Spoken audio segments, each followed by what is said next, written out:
Dans un contexte de vie chère marqué par l'augmentation du prix des denrées de grande consommation, les travailleurs vont battre le pavé demain 1er mai dans les rues de Ouagadougou sous la houlette de l'unité d'action syndicale. Les travailleurs vont commémorer la fête du travail sur fond d'interpellation de l'exécutif. Eux ont déjà marché, c'était ce matin en direction de leur ambassade à Ouagadougou. Les membres du collectif de Tchadiens indignés s'insurgent contre la prise du pouvoir par des militaires au Tchad. Nous n'avons connu qu'Idriss Déby Itno, pas question que son fils règne après lui, comme dans une dynastie, ont-ils scandé devant leur enclave diplomatique.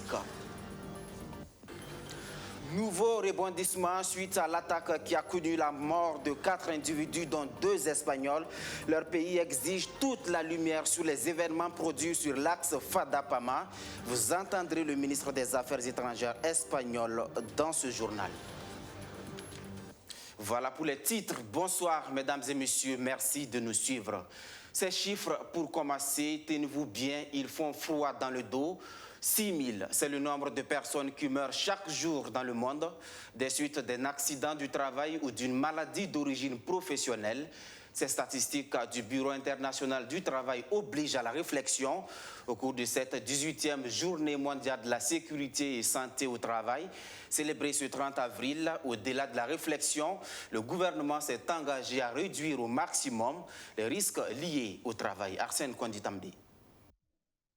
Selon le Bureau international du travail, l'Afrique subsaharienne en 2018 comptait plus de 200 000 décès ou maladies imputables au travail, soit 13% du total mondial, alors qu'elle ne compte que 5% des effectifs d'emploi. En 2019, au Burkina Faso, 1700 cas d'accidents et maladies professionnelles ont été répertoriés. À cela s'ajoute la Covid-19, qui peut être considérée comme une maladie professionnelle. En commémorant la journée mondiale de la sécurité et santé au travail ce 30 avril, le Burkina Faso veut s'engager à réduire au maximum les risques encourus sur les lieux de travail. Ces commémorations constituent des moments privilégiés pour d'une part nous interpeller sur la nécessité de prévenir les risques professionnels et d'autre part inviter l'ensemble des acteurs à plus d'engagement et de concertation en vue de dégager les meilleures stratégies pour les lieux de travail sûrs et sécurisés. Et l'ensemble des acteurs du monde du travail doivent s'engager à faire des lieux de travail des lieux sûrs et sécurisés, car l'homme est censé gagner sa vie par le travail et non la perdre. Une commémoration marquée par des témoignages des membres de l'association des victimes d'accidents au Burkina Faso. Mais un matin, on est venu trouver qu'on a envoyé notre machine qui ondule les tôles. Et quand on n'a pas appris une formation, on ne nous a pas formés pour ça, on nous a juste montré comment il faut travailler. Alors donc, c'est cette machine-là, quand j'ai commencé à travailler, un jour, je suis arrivé, et quand j'ai travaillé avec des tôles qui étaient mal introduits, donc c'était tordu. Et j'ai dit non, je vais redresser. J'avais l'habitude de redresser. Et quand j'ai voulu pousser, ma main est rentrée dans la machine. Et la machine a broyé ma main.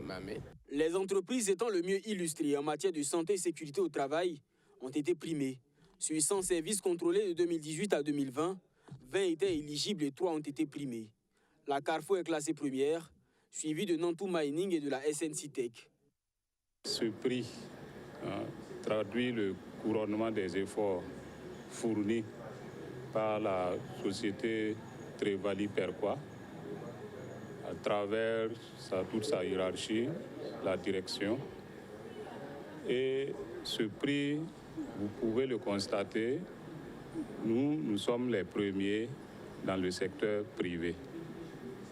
Alors nous sommes très honorés. La Caisse autonome de retraite des fonctionnaires, la Caisse nationale de sécurité sociale et l'Office de santé des travailleurs ont reçu des attestations de reconnaissance, des distinctions qui récompensent leurs efforts pour la promotion de la santé et sécurité des travailleurs. La journée mondiale de la sécurité et santé au travail célébrée ce jour, veille de la fête du travail. La fête du travail qui, à son tour, sera commémorée demain 1er mai. Comme à l'accoutumée, c'est l'unité d'action syndicale qui mène la danse au niveau des travailleurs. Une marche est annoncée pour demain afin de marquer l'événement. Et pour en parler, je reçois pour vous Ernest Ouedraogo. Il est le porte-parole de l'unité d'action syndicale à partir de demain. Et il est également président du mois des centrales syndicales. Bonsoir, M. Ouedraogo. Bonsoir. Merci d'avoir accepté notre invitation. C'est nous qui vous remercions. Alors, avant d'en venir à la marche, je voudrais bien vous faire réagir à ce reportage que nous venons de suivre sur la sécurité santé au travail. Alors, quel est le regard des syndicats sur l'état de la situation aujourd'hui? Ok, merci. Alors, il faut dire que la sécurité et santé au travail est un point essentiel pour nous travailleurs. Et nous, au niveau syndical, nous veillons vraiment à ce que cet aspect des choses soit bien regardé.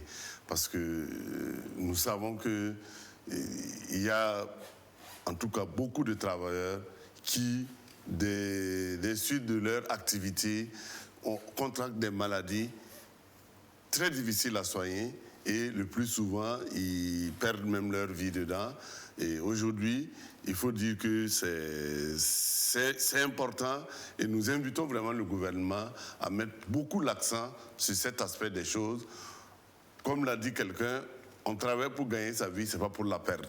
Donc, il faut dire que c'est vraiment utile et nécessaire que les autorités fassent, en tout cas, un gros effort pour assurer la santé, la sécurité des travailleurs sur les lieux de travail. D'accord. Alors, on en vient à la marche de demain. C'est devenu une tradition à l'unité d'action syndicale. Chaque 1er mai est commémoré à travers une marche. Alors, pour cette année, elle se fait dans quel contexte? Elle se fait dans un contexte assez difficile, marqué d'abord par la pandémie de coronavirus avec tout son cortège de malheurs. Et si on prend seulement l'exemple du Burkina, on a plein de travailleurs aujourd'hui, soit qu'ils ont perdu leur travail, soit qu'ils ont connu des réductions de salaire, quelque chose qui n'était même pas suffisant. Et aujourd'hui, il faut dire que, très franchement, le monde du travail est beaucoup secoué et il faille vraiment que nos autorités lèvent le petit doigt pour, en tout cas, assurer aux travailleurs une certaine sécurité. Nous ne parlons même plus de clochardisation, nous ne parlons plus c'est-à-dire que c'est pire qu'avant. Avec l'avènement du coronavirus, c'est vraiment le comble. Alors donc, nous pensons qu'il faille vraiment que le gouvernement vienne, qu'on puisse s'asseoir, qu'ensemble, on puisse regarder. Et là aussi, il faut rappeler que le dialogue syndicat-gouvernement est bloqué depuis 2017. Et ce serait vraiment une opportunité, à la faveur de ce que nous vivons aujourd'hui, que l'on puisse, le monde syndical et que le gouvernement puissent s'asseoir ensemble et qu'on puisse regarder vraiment les préoccupations du travailleur. Alors, c'est donc autant de faits qui seront dénoncés à la marche de demain.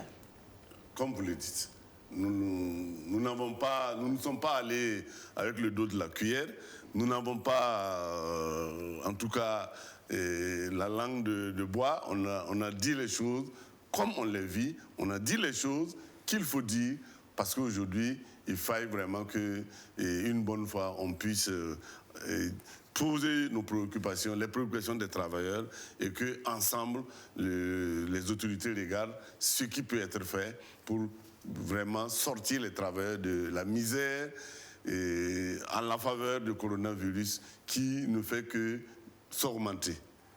Vous appelez donc l'ensemble des travailleurs à se joindre à vous demain. C'est vraiment un cri de cœur. Il faut que les travailleurs sortent et ensemble marquer la journée de demain pour que les autorités sachent que véritablement il y a quelque chose à faire. D'accord. Merci beaucoup, M. Ouedraogo. Ça sera tout pour cet entretien. C'est moi qui vous remercie. Je rappelle que je recevais pour vous Ernest Ouedraogo. Il est le porte-parole de l'unité d'action syndicale à partir de demain. Il est également président du mois des centrales syndicales. Il est venu nous parler de la commémoration de la fête du travail demain, 1er mai. Monsieur Ouedraogo, vous restez donc avec nous pour la suite de ce journal qui nous conduit tout droit à l'ambassade du Tchad à Ouagadougou. C'est là le point de chute des Tchadiens vivant au Burkina Faso qui ont manifesté ce vendredi. Ils sont outrés par ce qui se passe dans leur pays. Il est inconcevable que le pouvoir soit transmis de père en fils, ont-ils indiqué dans leur reportage. Ce n'est certainement pas leur nombre qui fait leur force, mais ce qui importe pour ces Tchadiens du Burkina Faso, c'est la profondeur de leurs revendications.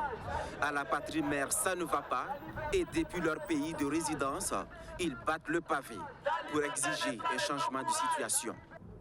En fait, j'étais aussi à l'université à Dakar quand Idriss Déby, père, a fait le coup d'État contre Hissène Habré. Et nous n'avons depuis lors que connu Idriss Déby, père.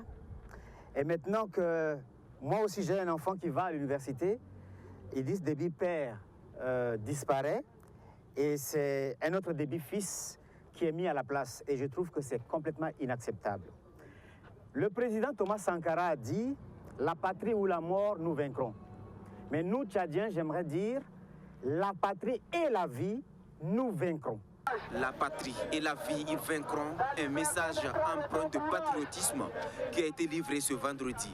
À défaut d'avoir accès à l'ambassadeur de leur pays, c'est à quelques pas de l'enclave diplomatique que les membres du collectif de Tchadiens indignés ont fait leur déclaration. Condamnant la prise du pouvoir par des voies antidémocratiques et anticonstitutionnelles et réitérons notre appel à une transition purement civile et l'organisation dans les brefs délais des assises nationales inclusives. Aussi appelons-nous à l'arrêt immédiat de répression et assassinat des manifestants. Condamnant la prise du pouvoir par une clique de militaires dont le dessein est d'assurer la continuité du système funeste du régime sanguinaire et incompétent du MPS. Tout en fustigeant la junte au pouvoir, il dénonce l'émission de la France dans les affaires tchadiennes. La France qui est accusée d'avoir installé le fils du maréchal Idriss Déby à la tête du Conseil militaire de transition. Une marche de protestation pour également interpeller la communauté internationale sur la nécessité d'une transition civile, apaisée et inclusive. À l'ouvrage, tu as conquis ta terre et ton droit, ta liberté naîtra de ton courage. Lève les yeux, l'avenir est à toi. Mohamed Kaka, dégage! Dégage! La jette au pouvoir, dégage! Dégage! Les criminels en puissance, dégagez! Dégagez! Nous voulons la véritable démocratie! Une transition civile et apaisée au Tchad, l'Union africaine y tient. Elle vient de dépêcher une mission de médiation en N'Djamena. Objectif, obtenir des garanties de la junte militaire à propos de la place et le pouvoir accordé aux civils et au respect du timing de 18 mois, annoncé comme deadline de transmission du pouvoir à une équipe élue démocratiquement. L'Union africaine décidée à apaiser la situation au Tchad. Une mission de médiation de l'organisation continentale est arrivée jeudi à N'Djamena avec l'objectif d'obtenir des garanties de la junte militaire sur la place et le pouvoir accordés aux civils et sur le respect d'une période de transition de 18 mois maximum. Le rapport de cette mission permettra à l'Union africaine de se mettre d'accord sur une position unanime, alors que la situation au Tchad divise les pays du continent depuis la prise de pouvoir du fils de l'ancien président Mahamat Idriss Déby. Le chef de la junte militaire a fait procéder à des dizaines d'arrestations depuis le début des manifestations contre le nouveau pouvoir. Plus de 700 personnes doivent être entendues après les violents affrontements avec la police. Ces jeunes, en majorité, sont accusés de destruction de biens publics et privés, troubles à l'ordre public ou encore coups et blessures. L'opposition et la société civile avancent un bilan d'au moins 8 morts. Au Burkina Faso, ici, ce n'est pas l'Union africaine qui met la pression sur les autorités, c'est plutôt l'Espagne qui les appelle à approfondir les enquêtes après la mort de ces deux journalistes sur l'axe Fada-Pama en début de semaine. Vous le savez, le mardi dernier, 2 Espagnols, un Irlandais puis un Burkinabé ont été retrouvés morts après avoir été enlevés par des terroristes la veille. Quelques jours après l'incident, les 2 corps espagnols ont été rapatriés hier nuit. Regardez. Ils ont été rapatriés dans la nuit. Ce vendredi matin, les corps des 2 journalistes espagnols et du défenseur irlandais de la faune, assassinés en début de semaine dans l'est du Burkina Faso, sont arrivés sur une base militaire proche de Madrid. Dans une conférence de presse, La ministre espagnole des Affaires étrangères, Arantxa González Laya, a appelé à ce que les responsables soient identifiés. Nous avons demandé aux autorités du Burkina Faso d'enquêter sur les événements, de les clarifier et d'identifier les responsables afin qu'ils soient traduits en justice. Nous ne voulons pas que des événements terribles comme celui-ci soient oubliés ou restent impunis. Plusieurs jours après que la patrouille anti-braconnage, dans laquelle les 3 Occidentaux se trouvaient, soit tombée dans une embuscade, les circonstances de leur mort restent toujours floues. Nous avons eu une déclaration d'un groupe djihadiste revendiquant l'attaque. Mais ce n'est pas suffisant. Nous voulons vraiment que les événements soient clarifiés. Le Burkina Faso est régulièrement la cible des attaques des groupes djihadistes qui sévissent au Sahel. Depuis 2015, 1600 personnes ont été tuées et 1 million d'autres déplacées par les combats. La lutte contre les groupes armés terroristes qui suscitent parfois des soupçons et des allégations de violation des droits de l'homme, des violations que veut bannir la Commission nationale des droits humains. La CNDH vient de mettre en place justement 2 groupes de travail pour veiller au respect des droits humains. Quelle est la plus-value de ces 2 groupes de travail? Élément de réponse avec Justin Amontou.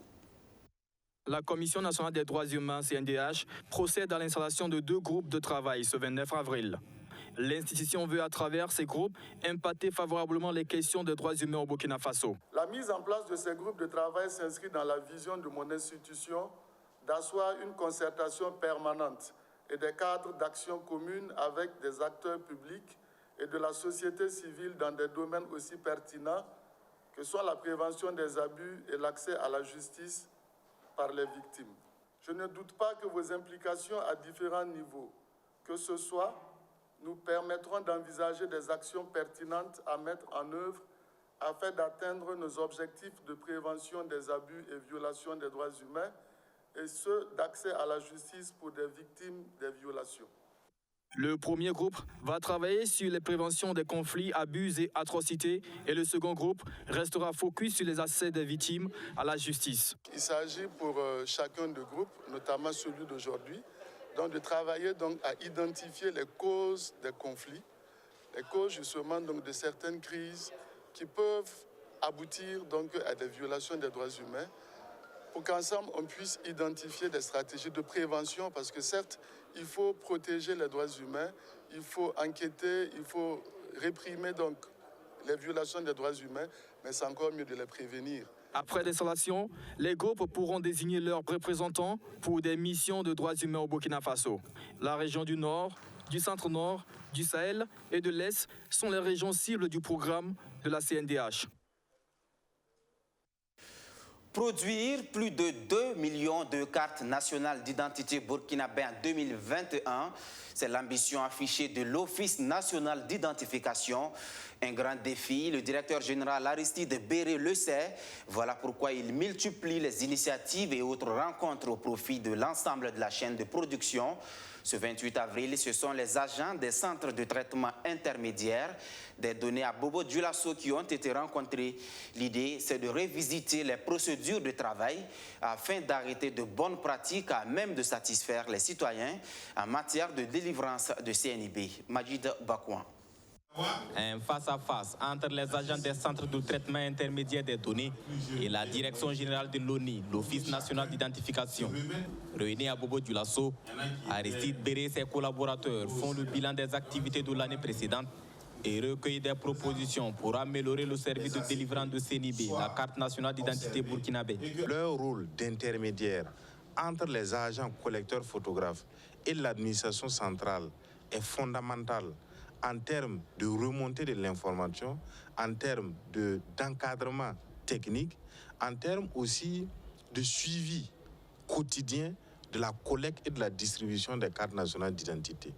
Donc, il est important qu'annuellement, nous les rencontrons pour qu'on ait un retour technique de leur travail sur le terrain, afin que nous aussi au niveau central, nous leur donnons un certain nombre d'observations et d'instructions pour qu'au final, le travail des agents collecteurs photographes se mène au mieux au bonheur des citoyens.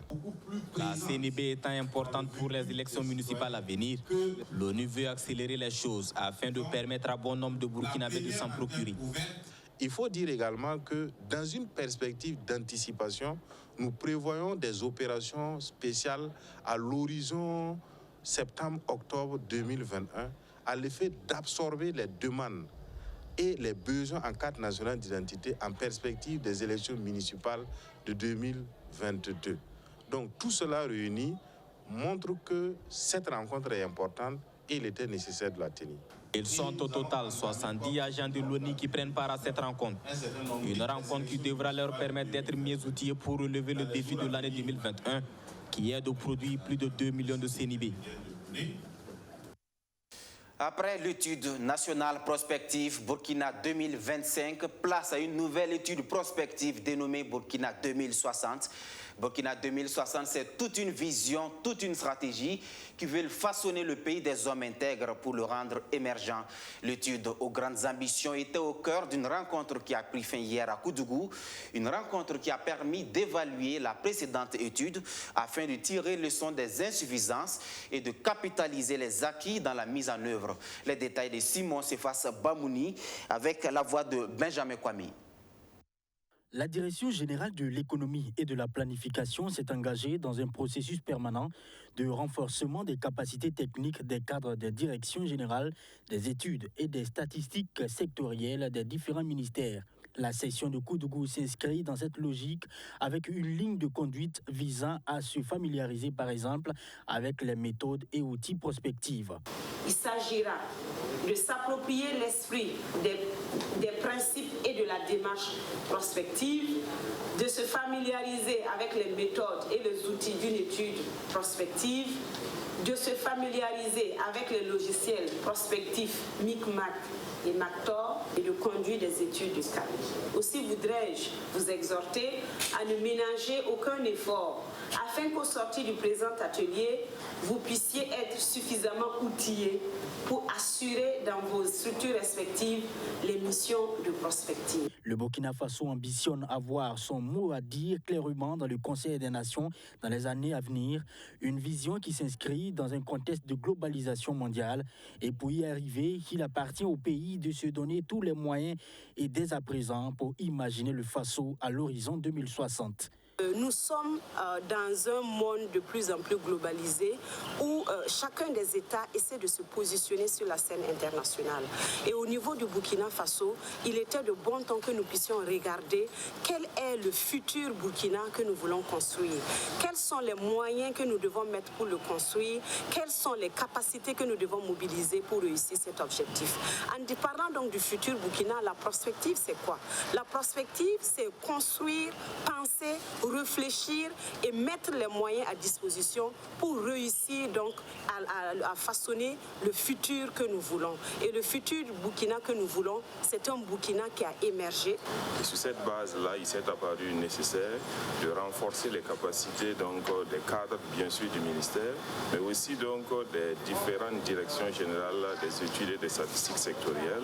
L'intérêt de cette formation, c'est de renforcer les capacités des cadres en analyse prospective pour bâtir au mieux déjà les scénarios donc, de développement possible, mais également regarder les options en termes de choix de politique publique pour le Burkina Faso. La formation est assurée par les cadres de la Direction générale de l'économie et de la planification et dans l'optique d'atteindre les objectifs assignés à la session de formation, les participants ont développé la méthodologie de conduite d'une étude prospective, la présentation des résultats de l'étude nationale prospective Burkina 2025. Tous ces aspects s'inscrivent dans les différentes phases du processus de conduite d'une étude prospective Burkina 2060. Maintenant, cette question, comment mettre à contribution les technologies et les innovations agricoles pour une meilleure résilience de la production et des exploitations familiales en Afrique de l'Ouest et du Centre. Une interrogation qui constitue un défi à relever pour le Centre-Ouest et Centrafricain pour la recherche et le développement agricole. Le CORAF a, pour dégager ses plans d'action, a organisé un atelier de 48 heures sur le sujet. Benjamin Kwame nous en parle. Pendant 48 heures, les chercheurs en innovation technologique agricole ont mené des réflexions sur la production et des exploitations familiales en Afrique de l'Ouest et du Centre. Il était question ici de mettre à contribution toutes les parties prenantes intervenant dans les 5 pays que couvre le projet après des recherches dans le domaine agricole, et cela dans le but d'assurer une sécurité alimentaire, nutritionnelle et économique des populations des pays comme le Niger, le Bénin, le Tchad, le Mali et le Burkina Faso, une initiative du COCAF, le Conseil ouest et centrafricain pour la recherche et le développement agricole. L'atelier de lancement pour nous consiste donc à venir partager cette initiative avec les acteurs de terrain, les bénéficiaires, recueillir leur expérience, leurs attentes, pour qu'ensemble, nous partons pour réussir la mise en œuvre donc, de ce programme. Alors, nos acteurs de terrain, c'est une initiative qui veut vraiment aider la frange vulnérable de nos exploitations familiales. Il s'agit des jeunes et des femmes. Au Burkina Faso, le projet cible quelques régions, dont les Cascades, les Hauts-Bassins, le Centre-Sud et le Centre-Ouest, en collaboration avec les instituts de recherche du pays et de la coopération suisse. Le TaxPro se propose de mettre également à contribution toutes les innovations technologiques agricoles qui sont parfois peu exploitées. Nous avons ces technologies et nous voulons les déployer davantage auprès des utilisateurs pour qu'ils puissent changer leur système de production et le rendre plus résilient face aux adversités du moment. Le projet trouve tout son sens au ministère de l'Agriculture et ces 48 heures ont simplement été bénéfiques pour les participants. Le TaskPro est un programme très important pour notre département dans la mesure où ce programme vient justement contribuer à la valorisation des nombreux acquis de la recherche, notamment les innovations, les technologies, les savoirs qui ont été mis en œuvre, mis au point par la recherche et qui ne sont pas encore suffisamment valorisés. Vous savez, notre département a engagé le processus de transformation structurelle de l'agriculture et a besoin de mettre donc à contribution toutes ces techniques et technologies dans le domaine donc, de la production agricole. Cet atelier, nous avons réussi quand même à avoir des perspectives pour la mise à l'échelle des innovations et créées au niveau du Burkina Faso. L'INERA a beaucoup d'innovations, l'IRSAT a également beaucoup de technologies qui peuvent permettre aux producteurs et aux transformateurs de booster l'économie nationale. Le programme de mise à l'échelle des technologies et innovations agricoles est soutenu financièrement par la coopération suisse et cet atelier s'est soldé par des recommandations et propositions pour la suite des prochains rendez-vous dans les autres pays signataires du projet.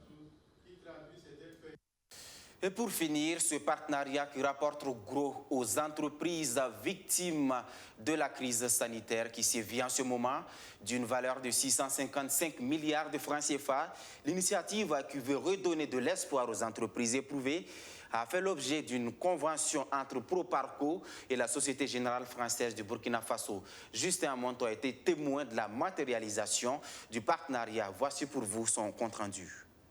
Cette signature de partenariat d'une valeur d'1 milliard d'euros, soit environ 655 milliards de francs CFA, entre la Société Générale Burkina Faso et Proparco du groupe Agence Française de Développement, est source d'espoir pour les petites et moyennes entreprises burkinabées impactées par la crise sanitaire due au coronavirus. Ce nouveau volet dénommé Résilience d'1 milliard d'euros porte à 3,5 milliards d'euros l'initiative française Tous Africa. L'initiative vise à soutenir les start-up, les très petites entreprises TPE et les PME en Afrique. Cette initiative tombe vraiment à point pour essayer d'aider ces entreprises à se sortir de la crise, à surmonter ces difficultés actuelles et à pouvoir progresser, à pouvoir à nouveau investir, créer de l'emploi, créer de la richesse. Aujourd'hui, Tous Africa, c'est 80% de couverture donc, par les banques. C'est des possibilités offertes aux PMI, PME de pouvoir donc financer leurs activités et de continuer donc à être résilientes face donc à la pandémie. Selon cette convention, les entreprises de moins de 200 personnes affectées par la crise sanitaire peuvent bénéficier bénéficier d'une offre de prêt garantie à 80%. C'est une garantie qui va être spécifique à certaines entreprises qui ont été, notamment des PME, qui ont été impactées par la crise.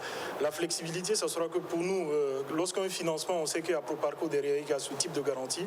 Ça fait qu'on est beaucoup plus à l'aise pour accompagner les entreprises parce que dans notre métier, il faut savoir aussi faire l'analyse de risque au regard en fait, de la réglementation que nous avons en face. Donc c'est une belle initiative pour les PME. On les encourage en fait à saisir cette opportunité-là. La Société Générale est un partenaire très important, historique de Proparco. L'objectif, c'est quand même de démultiplier ce type d'initiative parce que, comme on l'a dit, les PME représentent 80 à 90% du tissu de l'économie burkinabé. Une signature, c'est bien, mais il en faut beaucoup plus parce que le besoin est là et les entreprises, elles sont durement éprouvées par la crise. Cet accord de financement représente pour les PME une opportunité d'accès à des prêts de 12 à 48 mois, pouvant atteindre jusqu'à 3 mois de chiffre d'affaires de l'année 2019. Fin de ce journal. Merci à tous de l'avoir suivi. Je vous sais très nombreux à nous suivre depuis la commune de Bakata dans le Ziro. Soyez-en remerciés. À demain pour d'autres actualités. Bonsoir.